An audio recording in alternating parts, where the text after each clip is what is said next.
Hey guys, welcome to the next tutorial for ethical hacking and penetration testing with Kali Linux.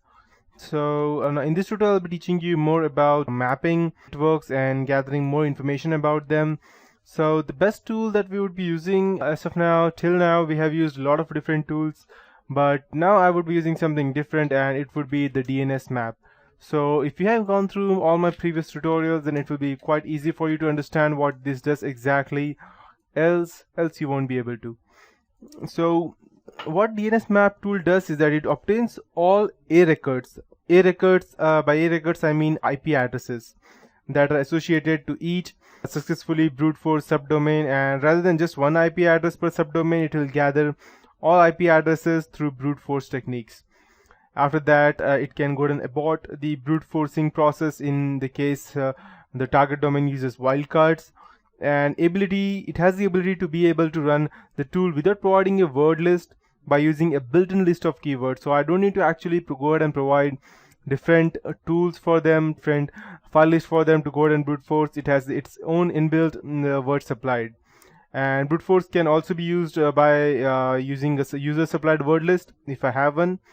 I can also go ahead and save the results in a human readable and CSV format for easy processing.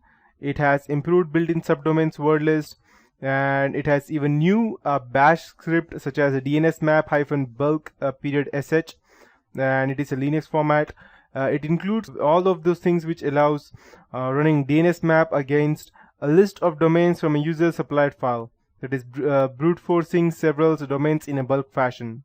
Bypassing of signature-based DNSmap detection by generating a proper pseudo-random subdomain when checking for wildcards, and this is the unique feature of DNSmap. So you might be wondering why to use DNSmap tool rather than going ahead and downloading some random other file. The reason being that DNSmap is free. It is useful when finding interesting remote access servers. It is also useful in finding badly configured or unpatched servers, finding new domain names, which will allow you to map the non-obvious and hard to find network blocks. Sometimes you can also find that some brute force or some brute forced subdomains resolve to internal IP addresses, that's RFC 1918, and this is a great as sometimes they are really up to date A records, which means that it is possible to enumerate internal servers of the target organization from the internet by only using the DNS resolving and nothing else, which is quite useful there, so that it will not even leave a target that you have actually targeted this company, and which is actually opposite to what zone transfers do, for instance.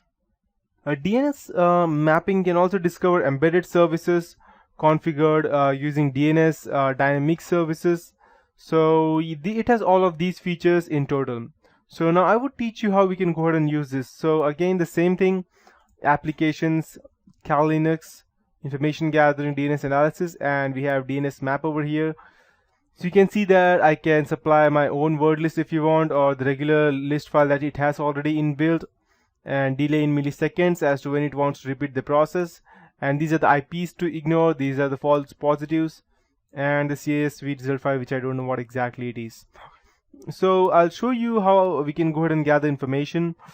First thing that you need to do is you need to go ahead and select a target.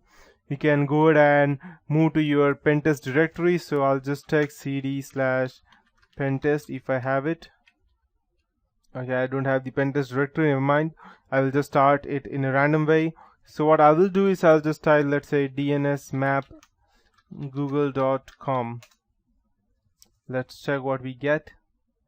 10 millisecond delay is there between different requests, so that Google does not ban us out. Okay, perfect. We have the IP address and the IPv4 and IPv6 address of the admin.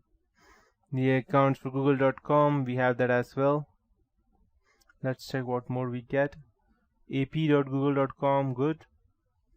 I believe it has lots of IPv4 ap.google.com IP addresses. This is one way of using DNS mapping using a 10 milliseconds delay. If I don't use the delay, I will get something else. Okay, we have received the billing information. So as we can see that all of these above the DNS map has scanned are all the subdomains of the Google along with the A records, that is the IP address of Google subdomains. Now these IP addresses or IPv6 addresses are the simplest way of using DNSMap. In order to perform a more deep search, there are several advanced options that we can use in DNS tool. So I'll just go ahead and quit this right now, and I'll show you how we can go ahead and use this. I can use the -w to use the word list, or I can use the -r to go ahead and get the regular the result list that it has inbuilt the brute force files, CSV as I told you. So examples for using these options would be something like that. If you have a custom word list of subdomains, you can use that, as well as by simply specifying the -w argument and then the path to the word list. So you can just type DNSmap google.com -w and xyz period list period txt and -r /temp/domain bf_results period txt. So what it will do is that it will go ahead and save all of these files under the wtxt file, xyz period txt file, under the temporary directory of the domain bf_results file.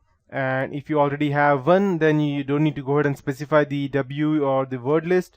You can just simply type DNSmap google.com -r/tmp/d. 3000 would be the milliseconds that it would be using, and you can just go ahead and hit enter, and it will straight away go ahead and use the default file and save all of these in the temp directory. And there is one more method of doing that. While this runs, I'll go ahead and show that to you using the built-in word list, as I believe -r is for the built-in word list. And now if you wanted to go ahead and save these things, let's try it for something different. Let's type for Microsoft.com. So I'll type DNSmap.com -r /subdomain brute force _results period txt. And I'll hit enter. So what it would do is it would go ahead and create this directory and save everything inside the subdomain brute force _results, and it will gather all the DNS queries that it has and save it inside that.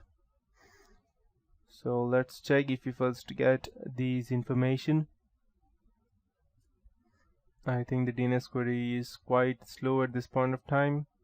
That's why it's unable to get multiple requests within 10 milliseconds. Okay, we have the first IP address for 64.4.16 and 215, and these IP addresses will give you an idea or hint as to what will be their range of IP addresses using in their whole company. That means from where to where would be the range, and what range are they using as of now, so that it will be easier for you to go ahead and get an access into their computers. So yes, this is how the DNS mapping looks like. So enough with the DNS stuff about information gathering.